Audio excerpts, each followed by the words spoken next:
बड़ी खबर है, उड़ता ताबूत।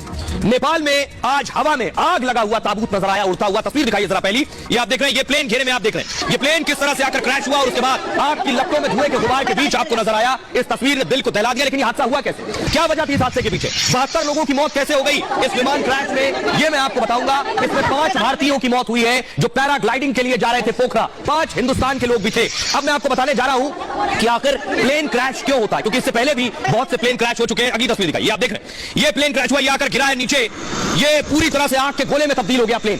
जब तक पायलट कुछ समझता सूझता उसे, तब तक ये प्लेन आकर देखिए पूरा आग का गुबार नजर आ रहा है। ये प्लेन क्रैश की तस्वीरें हैं, ये देखिए, ये पूरा प्लेन आकर गिरा है और आग के शोले उठ खड़े हुए। अगली तस्वीर में आपको दिखाऊंगा इस तरह के खतरनाक हादसे। ये देखिए, पूरा प्लेन ताश के पत्ते की तरह आकर गिरा है। आखिर इस तरह के खतरनाक हादसे होते कैसे हैं, क्यों होते हैं, ये देख रहे हैं। क्रैश होने का तरीका देखिए, एक साइड में आकर प्लेन गिर रहा है।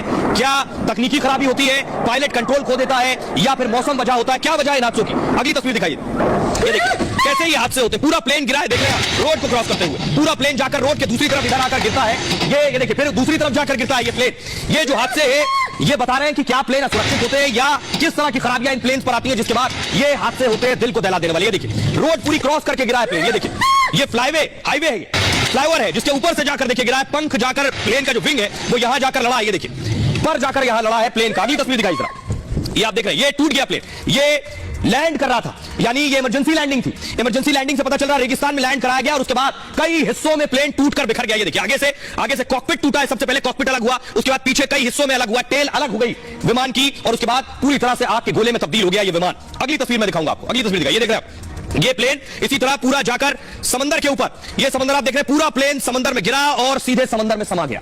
क्या परिस्थिति रही, पायलट संभाल नहीं पाया इस हादसे को, और देखिए पूरा प्लेन नीचे जाकर समंदर में समा गया, लोगों को बचाया नहीं जा सका। इन हादसों के पीछे जो वजह है वो मैं बताऊंगा, किसकी गलती होती है ये भी आपको बताऊंगा। अगली तस्वीर दिखाई सर, ये आप देख रहे हैं, ये प्लेन नीचे गिरा और सीधे आकर सीधे रनवे से पहले आप देख रहे हैं, ये रनवे का हिसाब देख रहे हैं, ये देखिए गिरा के पहले, ये रनवे का हिसाब देख रहे हैं, रनवे से जाने से पहले ही सीधे आकर प्लेन जो ग्रीन एरिया है उस पर आकर ये प्लेन गिरा है। तो इस तरह के हादसे बताते हैं कि किन वजहों से हादसे हुए हैं पहले भी, लेकिन नेपाल में 100 से ज्यादा हादसे हुए हैं, उसके पीछे वजह बताऊंगा। अगली तस्वीर दिखाई जाए, यह है नेपाल का वो विमान जो हादसे का शिकार हुआ। ऐसे ही विमान येती एयरलाइंस, उसका विमान था ATR 72। ATR 72 मतलब 72 लोगों के बैठने की जगह थी, 68 यात्री और 4 चालक दल के सदस्य।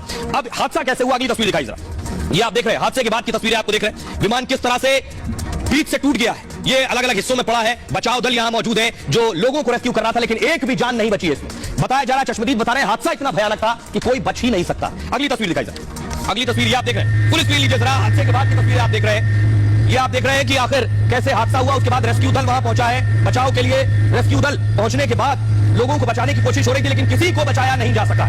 68 से ज्यादा मौतें हो चुकी है, 72 लोग सवार थे। आइए अब मैं आपको बताऊंगा कि आखिर हादसा हुआ कैसे, हादसा होने के पीछे वजह क्या थी, ये मैं आपको बताऊंगा। आइए अब देखिए जरा हादसा हुआ कैसे।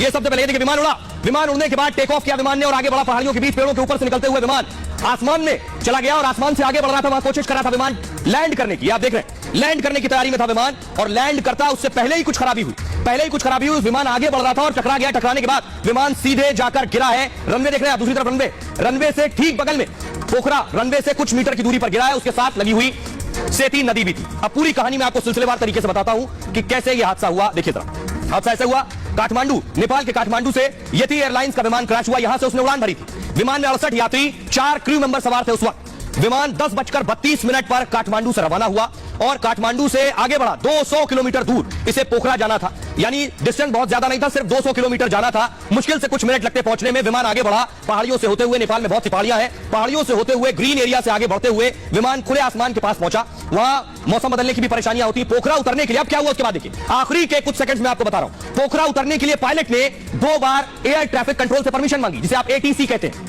पोखरा का जो रनवे है, रनवे पूर्व और पश्चिम दिशा की ओर बना हुआ है, तो पायलट ने सबसे पहले कहा मुझे ईस्ट पूर्व की तरफ उतरना है, मुझे लैंडिंग की परमिशन चाहिए। ATC एयर ट्रैफिक कंट्रोल ने पायलट को पूर्व में उतरने की परमिशन दी, हां आप पूर्व में उतर सकते हैं। फिर पायलट को पता नहीं क्या हुआ, पायलट ने फिर ATC से पूछा कि अब मुझे पश्चिम की तरफ से लैंडिंग करनी है, वेस्ट साइड से। विमान के पायलट को पश्चिम में उतरने की भी परमिशन दे दी गई, लेकिन अब देखिए परमिशन मिल गई, विमान आगे बढ़ा, रनवे तक पहुंच रहा था, लेकिन उससे ठीक पहले, पोखरा के रनवे से ठीक पहले मैं आपको बताऊं यह हादसा हो गया। यह हादसा कैसे हुआ, विमान में कुछ तकनीकी खराबी आ गई, अचानक बताया गया। विमान के साथ आखिरी संपर्क 10:50 पर हुआ, आपको याद होगा 10:32 पर विमान उड़ा, 10:50 पर आखिरी संपर्क हुआ। लैंडिंग से सिर्फ 10 सेकंड पहले यह हादसा हो गया। विमान पहाड़ों से टकराया और उसके बाद आग लग गई विमान में। जिस विमान में आग लगने के बाद मौत हो गई। जितने यात्री सवार थे 68 की मौत की पुष्टि की जा चुकी है अब तक। और जो वहां चश्मदीद मौजूद थे, इसे आगे मूव कीजिए। चश्मदीद जो मौजूद थे, हादसे के बाद विमान के टुकड़े टुकड़े हो गए वहां पर। पोखरा हवाई अड्डे से देखिए कितना दूर है, सिर्फ 1.5 किलोमीटर दूर यह हादसा हुआ है। उसके ठीक नजदीक एक नदी भी है, सेती नदी, इस रनवे के नजदीक है। सेती नदी के पास गड्ढे में दुर्घटनाग्रस्त हो गया विमान। 1 जनवरी को मैं आपको बताऊं, इसी पोखरा एयरपोर्ट का उद्घाटन हुआ था और यही विमान 1 जनवरी 2023 को डेमो फ्लाई भी किया था इस विमान ने इसी एयरपोर्ट पर। इस हादसे के बाद मैं तस्वीर आपको दिखाने जा रहा हूं, देखिए जरा। इस हादसे के बाद फौरन नेपाल की सरकार ने बड़ी मीटिंग ली है, ये आप देख रहे हैं। नेपाल के मुख्यमंत्री पुष्पकमल दहल ने ये मीटिंग ली कि आकर कैसे रेस्क्यू किया जाना है। लेकिन जो चश्मदीद मौजूद थे हादसे के बाद, उन चश्मदीद को पहली बार सुनिए टीवी पर, वो क्या कह रहे हैं, क्या देखा उन्होंने।